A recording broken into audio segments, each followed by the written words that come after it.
This podcast is sponsored by nobody. Hey babies, this is Lar Park Lincoln, Tina from Friday the 13th, Part 7, The New Blood. And you're listening to Tommy Throwback Kovac on Splat from the Past. Hey Bad News Crews, Tommy has a joke for you. Hey dudes, welcome to Splat from the Past, the only 80s themed horror sci-fi show where things can get totally radical.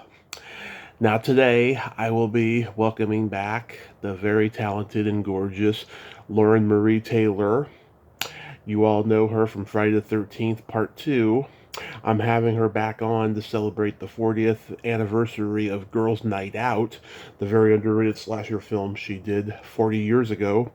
And she also has a very awesome podcast called the Not the Final Girl podcast, where she interviews other not final girls, and I think some final girls in there as well. I listen to it all the time. It is awesome. She's had many of my guests on, like Suze Lanier, Diane Franklin, Russell Todd, Bill Randolph, and people I would only dream of having, like Amanda Wiss and Felissa Rose. And it's going to be a great conversation today. Lauren, her energy is just amazing, and she's so damn funny. And I enjoyed talking to her last year, and I'm excited to be talking to her again. And she's doing so many conventions. I want to get into that as well, talk about all the fun she's having going to conventions and seeing her posts on Instagram. And yeah, it's been a great month for Christmas, December. You know, I've been having a lot of non-Christmas guests, including people I've been trying to get throughout the year, and getting a Christmas guest here and there. So it's only going to get better for the next few weeks until Santa comes down that chimney. So yeah, here is my new interview with Lauren Marie Taylor. Hey Lauren, welcome back. Hey, how's it going? Not too bad. How's everything over there? I didn't even go home. I was out running errands, Mm-hmm. and then my husband texted me and said, power went out, and I wrote back, oh, shit. Yeah.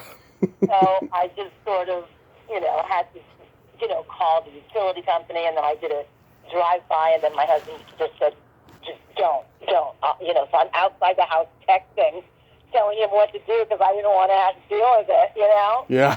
So, but, I had to because at the same time she's texting me. And she's all pissed off. And I'm like, there's nothing you can do about this. It's just at it because she's a control freak. Yeah. And then she said, well, I'm going to call them. And I said, you can't call them. It doesn't work that way. Crazy. Yeah, we get some pretty bad power outages out here, too. Wow. Oh, you do? Yeah, they get pretty bad. And sometimes I'll be in the middle of an interview and getting pretty bad phone issues. Oh, that's a drag. Yeah, I mean, we're used to power outages, but, when your mother's very sick and she's a bag of bones and she gets cold easily and you live in 30-degree weather, Right. It's no fun. And she's not the kind of mother who goes, oh, don't worry, dear, I'll just wear a sweater. She loses her shit. She loses her shit. Yeah. She's that person, that you just, don't want to live with you, but there's no choices. I'm the only one around. My brother lives down south, and he doesn't want to deal with it, so I'm stuck. Yeah. She said, laughing. I totally get it. So I've been listening to the Not the Final Girl podcast since you started it. What made you want to start a podcast? Oh, you know what? That's the kind of thing that during the pandemic, Mm-hmm. when the house was full of people, they're like, you know what? You should do this. And I was like, no, I don't mind being a guest, but, I don't know if, people take me seriously because, that's the aura I put out there. But finally I got a lot of convincing from a lot of people, and we came up with the name because I'm not a final girl. Mm-hmm. And it just sort of, morphed itself starting with Warrington Gillette, and then, I've been branching out, obviously, to talk to other people, cosplayers and paranormal people and movie people.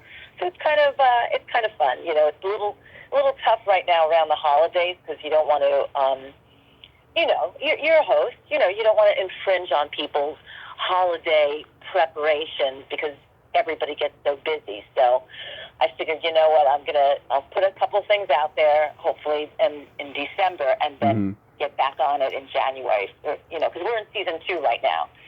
And, Right. yeah, it's kind of fun. I have 13 episodes, obviously, for Friday the 13th, so that's kind of fun. Yeah, I remember when I first got in touch with you in 2020, you were shy about doing a podcast, but then after that, you told me you did some local ones, and then you got confidence to go on more. Yeah, I have to say, Lauren, having listened to your podcast, you are a natural. You are genuinely curious. You ask great questions with such empathy and curiosity, and you're a good listener as well, and I've been told that as well. Yeah, that's very sweet of you to say. Thank you. Thank you so much. Yeah, and it's funny because, you're right. When you reached out to me in 2020, I was like, I don't have anything to talk about. Yeah. Because you always think you're the most boring person in the world living in the middle of nowhere. But, you talk movies and you kind of, there's common ground, and that's what's cool.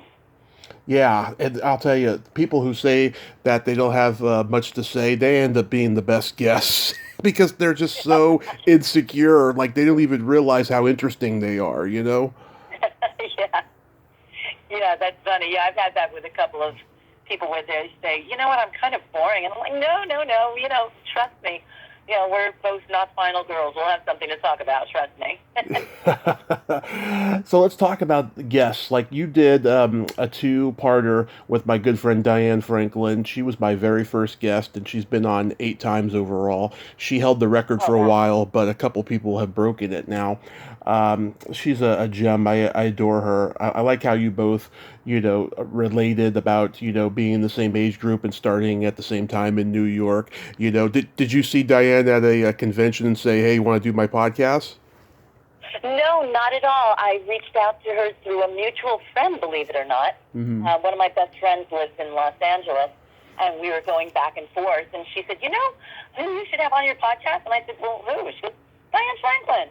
And so she did sort of an email introduction, and we hit it off right away. And she was so cool because she was like, all right, let's just do this. And I was like, oh, okay. Like 3 days later, we're recording the podcast. And she's just such a delight. She's a really, you've had her on a bazillion times. Yeah. She's just a really cool, down-to-earth chick, and I really, really like her. But no, I have not seen her at a convention. Felissa I had seen from across a crowded room. Of course. And now, of course, that we've traveled together to Germany, we're, thick as thieves when we see each other, and it's cool. It's cool.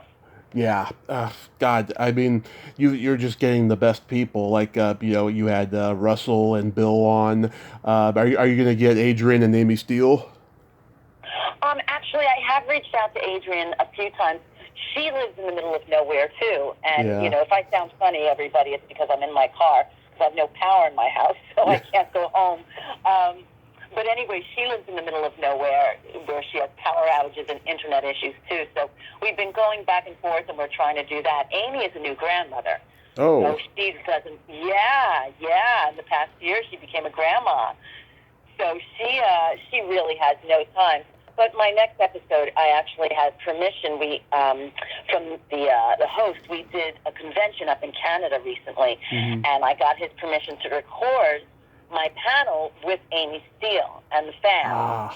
So I promised him I would edit it nicely, and then I'm going to put that up. Hopefully by the end.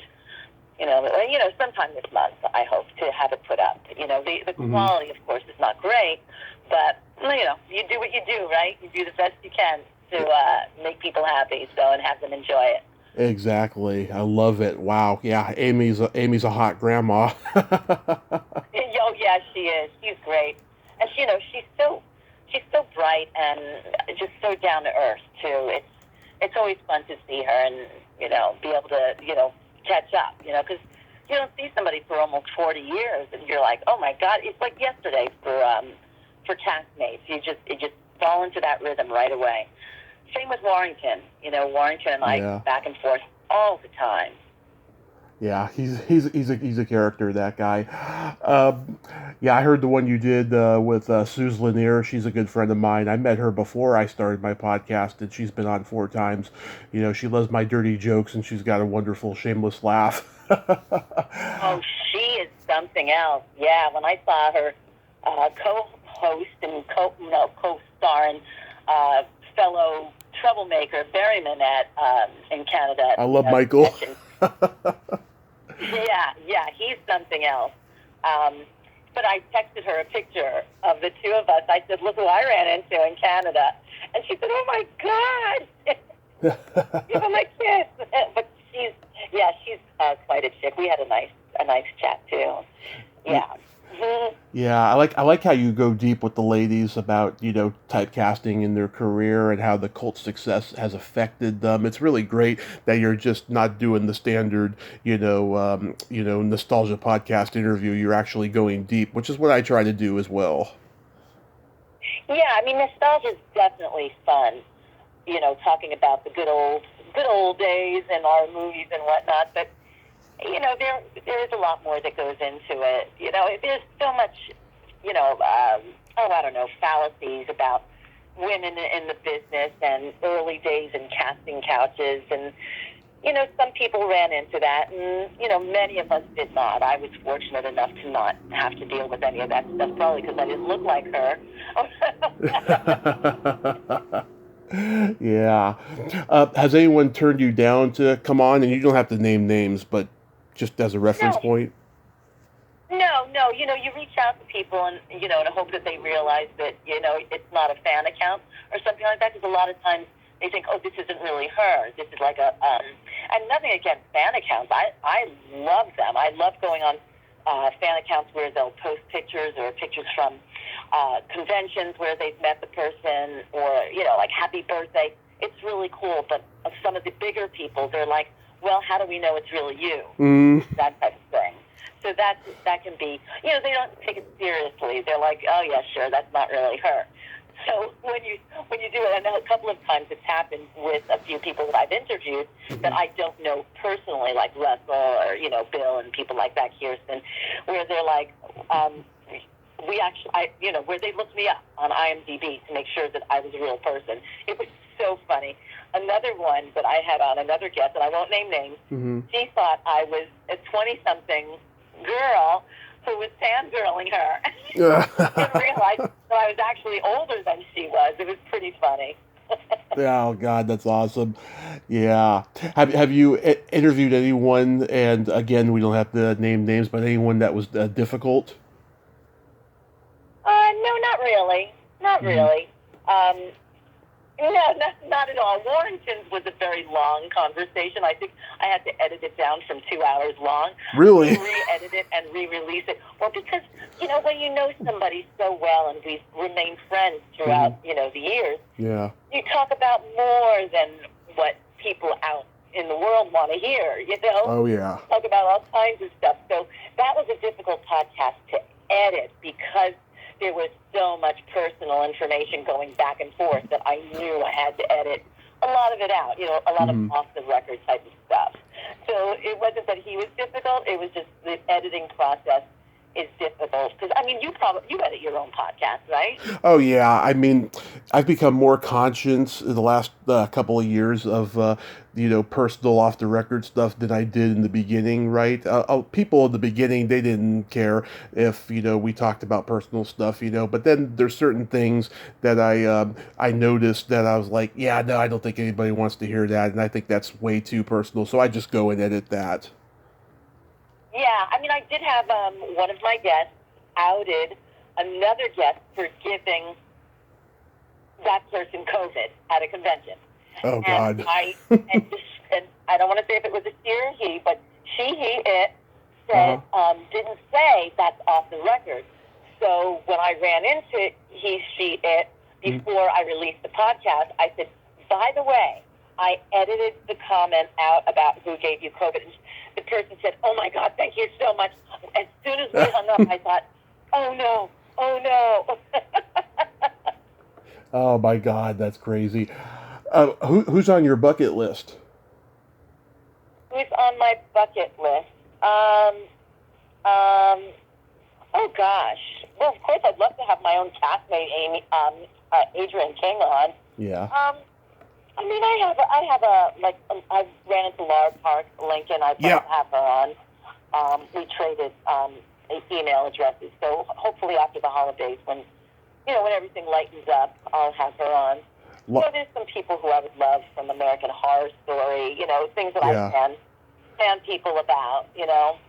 Yeah. Laura's also a good friend. I've had her on 4 times. She's very busy. She can be hard to pin down at times, but once she's in it, she commits, and she is just awesome. Yeah, she's very cool. We had a really nice time. We were at a convention in Pennsylvania together. Yeah. And we just had a really nice time.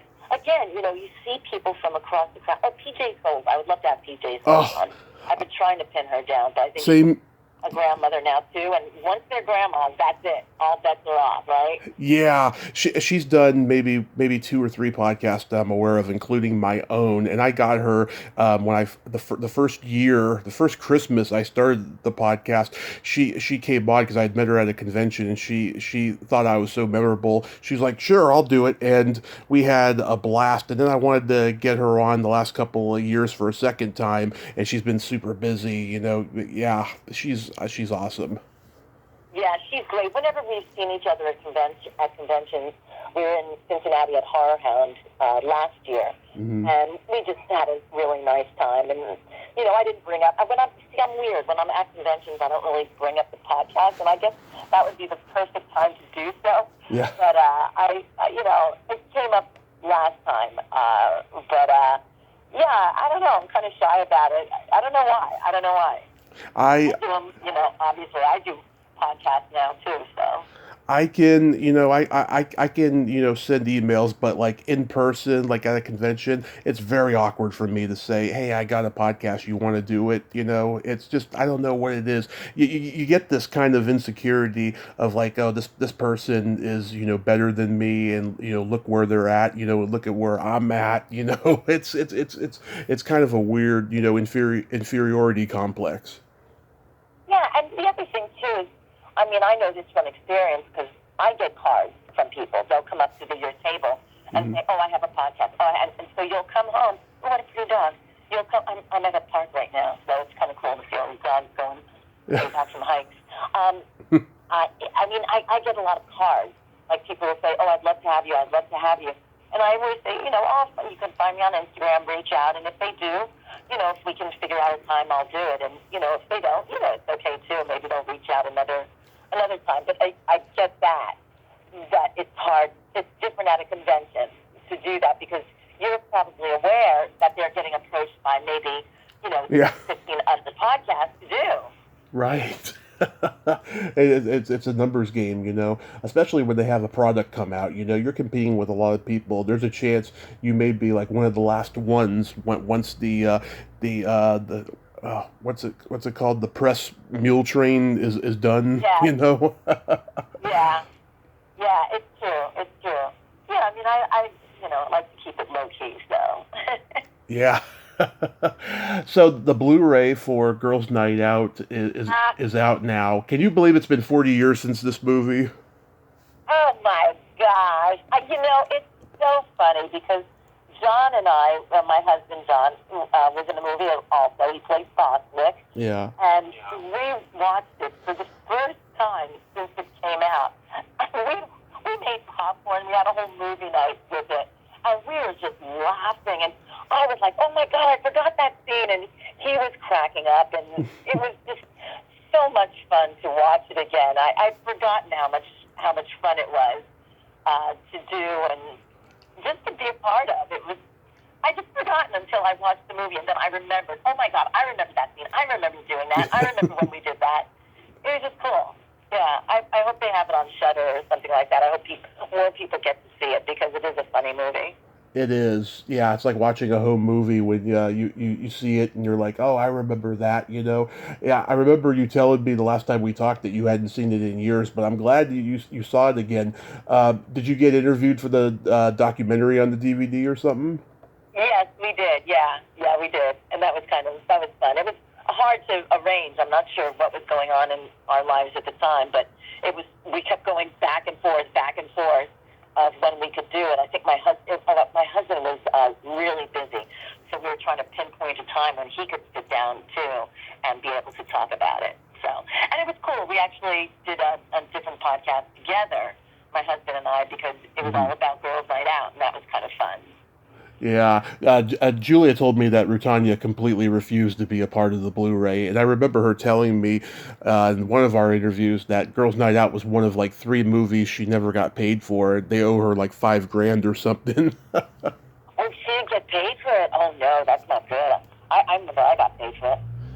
Yeah. Probably because my manager was really aggressive at the time and wouldn't put up with that. Yeah, it was like one of 3 low budget movies, and I had Paul Christie on this summer. Laura Summer had been promising to come back on for a while, and then she got super busy, and she suggested that I reach out to Paul. And oh my God, that guy has so many layers to his career. He's written songs with Meatloaf. He did stand up and improv comedy. He's written publications. He's a very talented guy. Oh, wow. Oh, wow. I have to see how I can get in touch with them. Are they on Instagram, by the way? Yeah, let's see. Julia Montgomery, she's on Instagram, Facebook. Paul, he's on Facebook, and Rutanya's on Facebook. Oh, you should email me their info because I'd love to reach out to them. Because you see all the Friday Okay. people.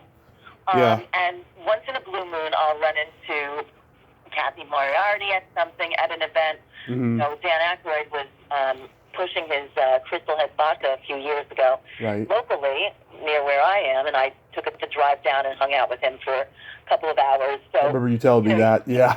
Yeah, but you know what it is? With Girls' Night Out, I haven't seen anyone, except Lois Robbins. I did run into her a few years back at a commercial call. So I haven't run into her, but other than my husband, that's the only one I've been in touch with from the movie. do you know if they... And James Carroll, but he was on Loving, so I always associate James Carroll with Loving, not with Girls' Night Out, which is really weird, right? Yeah. You probably didn't have any scenes with him in Girls' Night Out, right? I think I may have had one random drive-by scene, maybe on the basketball court. But yeah, no, nothing like like that. Do you know if they dug up David Holbrook for the Blu-ray? Oh, that's a good question. I don't know. You know what? We didn't watch it on the Blu-ray. We watched it a different way. I think we actually shoved in our old VHS because we still have a VHS machine. Mm-hmm. I'm pretty sure that's how we watched. We didn't do all the. We didn't look at all the outtakes or anything like that. The interviews, we didn't look at that. Okay. Yeah, I don't know. Yeah, I wish I could interview David Holbrook. He was in Creepshow 2, where he plays an outlaw in the old Chief Woodenhead segment. I like the scene at the party where you got that black dress and those like see-through shoulders, and you got those white gloves on, and you got your finger in Matthew Dunn's mouth. Oh yeah, that was funny. Actually, James Carroll was in that scene. We did have a scene together in that. But I don't know. I'm trying to remember if it made it to the movie. He sang a song to me. He says, "Oh, my little Sheila, how I'd love to feel you," which he made up, which was kind of funny. I don't know if it made it. When we watched the movie that one extra time not long ago, we were so busy laughing that we didn't really pay attention to a whole lot of it. Yeah. And he's wearing that furry costume, which I thought was bizarre. Yeah, that was funny. The furry costume. Oh my gosh. Do you know whatever happened to Garrett Glenn? No, she kind of dropped out of sight. She was in, what horror movie was she in? The Burning. Yes, The Burning. She was in The Burning. That's right, because when I watched that, and I was like, wait a minute, what did happen to Garrett Glenn? Because she she was busy for a while there, and then I don't know. I don't know what happened to her. Yeah, Jason Alexander tweeted that he had a crush on her during the shower scene in the movie. Oh, You know, sure. yeah, This movie is loaded with early career people, isn't it? Holly Hunter, Fisher Stevens, Yep, Mr. Stevens, yep. couple people I interviewed that got out of the business, like Shelley Bruce and Bonnie Yes. Dorosky. Yeah, they were in New York theater and Annie back in the Yep. '70s. Yeah. Yeah, I saw Shelley Bruce. We were at a small convention together, the Friday the 13th Minicon at Blairstown Diner back on Friday the 13th in May. So we were there together. We actually had the same convention rep. Oh, nice, nice. Yeah, I love Shelley. She's an absolute sweetheart. And oh my God, given her the right moments, oh God, she could be pretty funny with no filter. Yeah, like a true theater actress, you know? Oh yeah, I love theater actresses. They're so dirty. Oh, yeah, yeah. So I see on Instagram, you've been doing many cons in the last year. You look like you're just having a ton of fun with them. Any stand out that have been just a total blast for you? Oh my gosh, they're all a blast. I got to admit, I really love going to them. Oh my gosh, I mean, I did the PA Horror Con, and we had some really fun photo ops with that one. That's the one Felissa was at. Laura Park was at that one. We just had a great time at that one. The fans were the photo ops with the fans. They were really, because I do the Brown Undy photo op now, so every convention is a lot of fun, because then people come over with the printed pictures to the table at the end of the day. Yeah. And you get to see all these funny pictures. Because I don't know, when I'm posing sometimes, I don't know what they're doing behind me, and it's just so much fun to do that. I think that's why I'm having an even more fun time at the conventions, because this photo op that I dared myself to do has really been very well liked, if you will, by a lot of the supporters and fans. After a con, do you go to dinner with other stars, or do you go pass out in your bed? Usually on the first night we'll go out to dinner. If it's a 3-night con, we usually all get together the first night for a little while at the VIP party. We don't usually go out to dinner the first night of a 3-day con. So we'll go to the VIP party, hang out, maybe dance with everybody a little bit. And then the second night is when we all go out together, like a group of us, with our representatives. And that's always a great time. And then Sunday is always, it's the quiet day, and that's your travel day to go back home. But in Europe, you travel the next day. So we were all in Germany with, it was Felissa and Judy Aronson and Catherine Kami was there, and Bill Randolph and Tommy McLaughlin. Every night was a party in Germany. We went out to dinner a couple times, and then we'd go back to the hotel, and it would be like a VIP party at the bar, and we were up until 2 in the morning, and then we'd haul out of bed at 8 o'clock and get our table set up and have another full day with everybody. It was really a great trip. Yeah. It's never a dull moment with Tommy McLaughlin. Oh, he's a card. He's just great to travel with, and he's just such a rock star, man. He's just a rock star. That's all I have to say. When I met Alice Cooper, the only reason why I got to get up close and personal with Alice Cooper is because I said to his rep, I said, tell him that I know Tommy McLaughlin, and I was in part 2.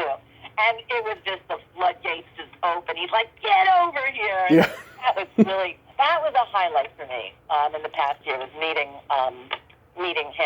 Alice Cooper and Richard Dreyfuss. That was another highlight for me. Really nice guys.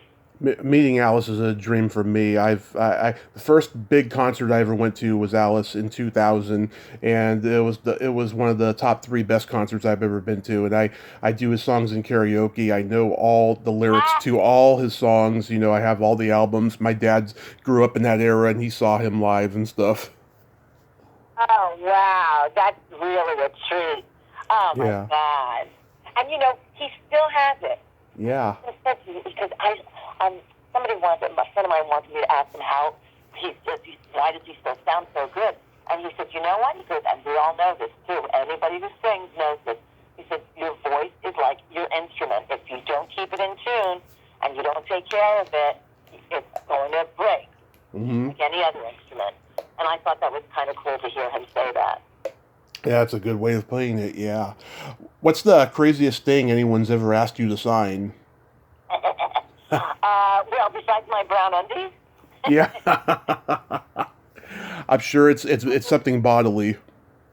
yeah, it's the brown undies, I would say. Those are crazy things to find. It's also difficult to find them. I mean, I find like an oar from the boat, even though that's not, really part two. But I've done that. Life preservers, not machetes, knives I've done. That's always fun. So, but the brown undies really take the cake because you can't really get them. You have to order them on eBay. So for somebody to go through all that, it's just amazing. So yeah. Yeah, everybody in horror has told me it's always been body parts that's a crazy thing, though. I had one, all right, I'll say who it is. It was Tom Savini's niece. She was the little zombie girl in Dawn of the Dead. I had her on here. She's like, no one has ever asked me to sign a penis, but if given the opportunity, I would. I've never had that. I know people who have had that, but I've Yeah. never had to do that. Me too. And the funny thing is, I've never even witnessed it at a con. I've never witnessed body part signings at cons ever. I don't know what it is. Maybe out here in California, they're a little bit more respectful than they are in the Midwest or something. But I've never seen it. Not even on YouTube. Oh my God, no. Not even on YouTube. You can see anything and everything. Exactly. So since you're doing these cons, like, are young horror filmmakers seeking you out to do indie films? I've gotten a couple of people who have asked me. I did have one that I actually did, which was fun, and that was up in Canada. I signed an NDA, a non-disclosure agreement, so I can't really talk about it yet or give anything away. But I wound up traveling up at the end of May to Canada to a little place called Sault Ste. Marie, and I'm in a movie, so it'll be coming out next spring. So I'll post about it. And it's kind of cool. I play a very mysterious older woman who comes into the picture a little bit towards the end. But it was a lot of dialogue to memorize. I actually recorded all of the dialogue, and as I drove, because I decided why not drive and I can visit family along the way who live way upstate. So I drove and I just kept listening to the dialogue over and over again because it was a lot. I mean, it was a lot, like 4 pages, and 3 of those pages were monologues. So. I was happy to be able to remember all that stuff at this point. Yeah, that's perfect for you, because when you did, Friday Part 2 and Girls Night Out, you were the seemingly innocent, nice Jewish girl next door, and now you're like the resident horror movie veteran, and you've aged so well, and you still look so good that would be a perfect role for you, to play a mysterious woman. Yeah, and they wanted no makeup. They didn't care if I'd gotten my roots done. It was perfect. It was absolutely perfect. Do you have any upcoming con appearances you'd like to mention? No, not yet. We're working on, because there's a lot going on in my personal life right now. Yeah. So I'm kind of not going too far. I was going to go to California, but I kind of nixed that one because, stuff around here locally that I've had to take care of. Just stuff. So I'm kind of waiting to see what'll come up. I'm busy with Christmas. We got our tree up. I made stuff for the windows. I really got some cookie recipes that I'm going to try because I try new stuff every year. Yeah. I'm kind of busying myself with Christmas and whatnot and, enjoying that.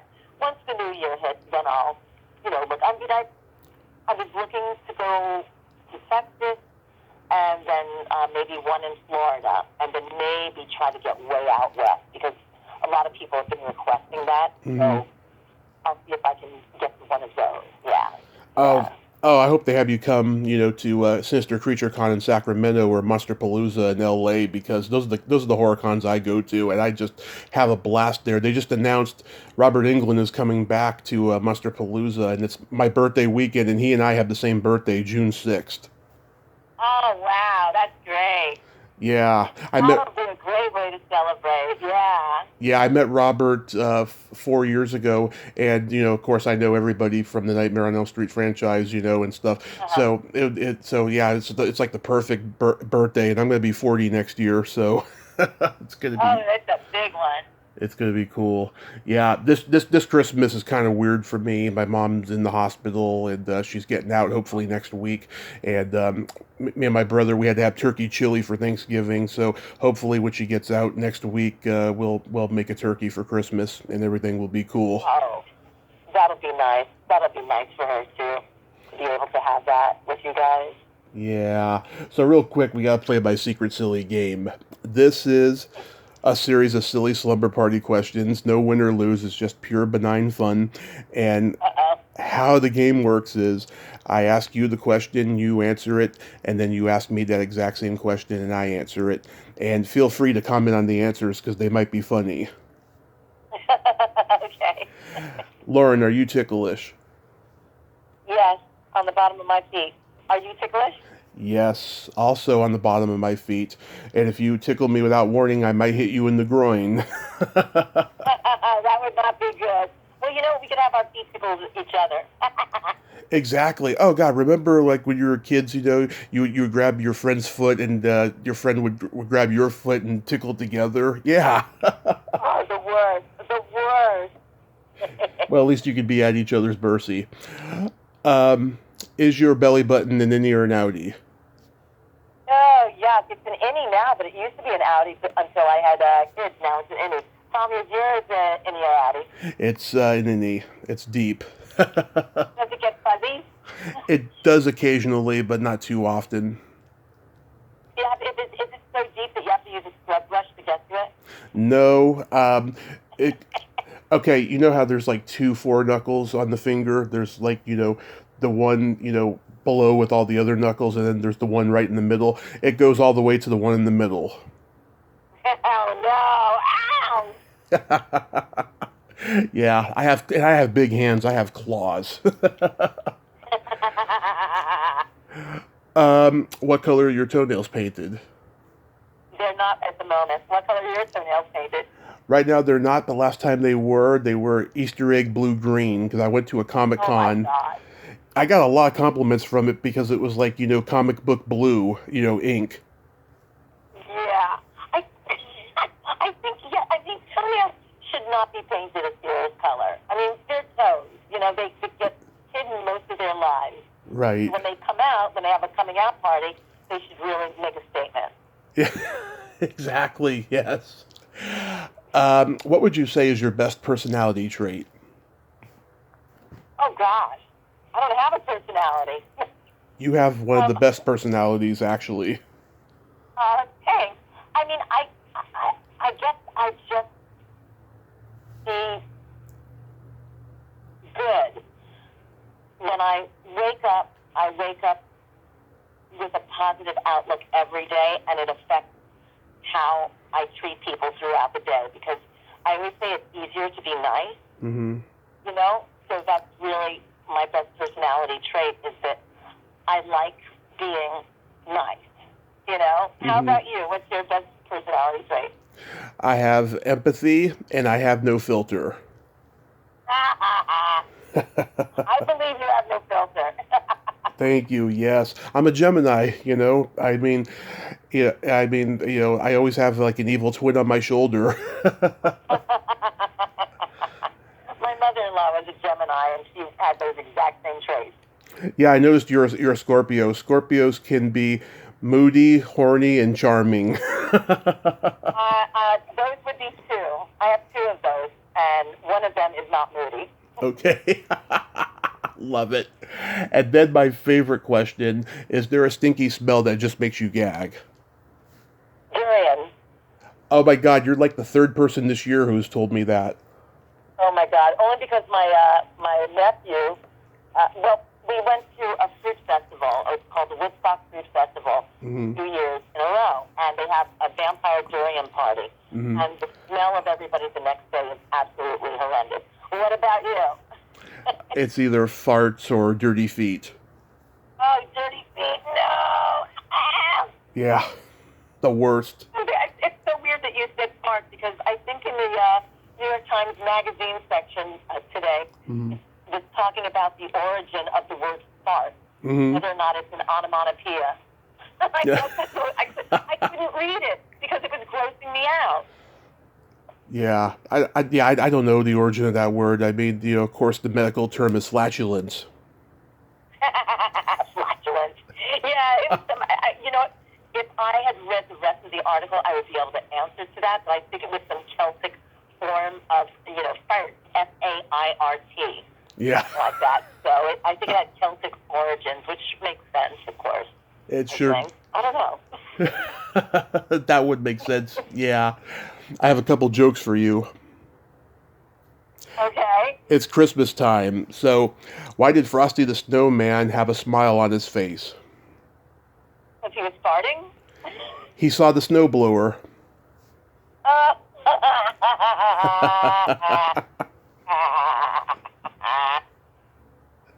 haven't heard that one. It's good. Yeah, you should tell that one at dinner parties.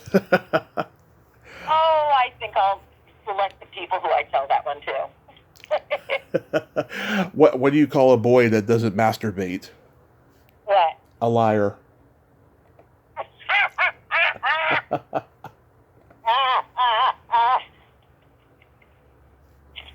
Love that joke. Lauren, thank you. I'm waiting for the next one to drop. Okay, let me think. I had another Christmas one. One more. Okay. Oh, why did the elf frown upon getting a sweater for Christmas? Why? He wanted a moaner or a screamer. Oh my God. Oh, no. Okay, very good. That one I cannot tell at the dinner table. Okay, that was a cheesy one. It was definitely cheesy, yeah. Lord, thank you so much for coming back on, and I hope to see you at a con in the future if you make your way to California. And all the problems at home aside, I hope you have a Merry Christmas, a Happy New Year, and please be safe out there. Thank you, Tommy. Same to you. And Merry Christmas, Happy New Year, and if I get to a con out there, I'll let you know, and even if I don't, I'll let you know anyway. Whew, awesome. Thank you. You have a great day. You too. Thanks a bunch. Thank you. Bye-bye. Hi. Well, there you have it. Lauren Marie Taylor. Ain't she a sweetheart? Oh my God, and she's so fun. She liked my jokes. Even that third one, she was still laughing at it. It wasn't. I mean, it was cheesy, but it wasn't that cheesy. She still chuckled a little there.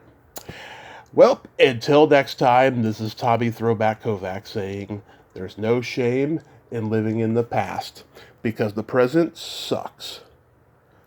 Later, dudes.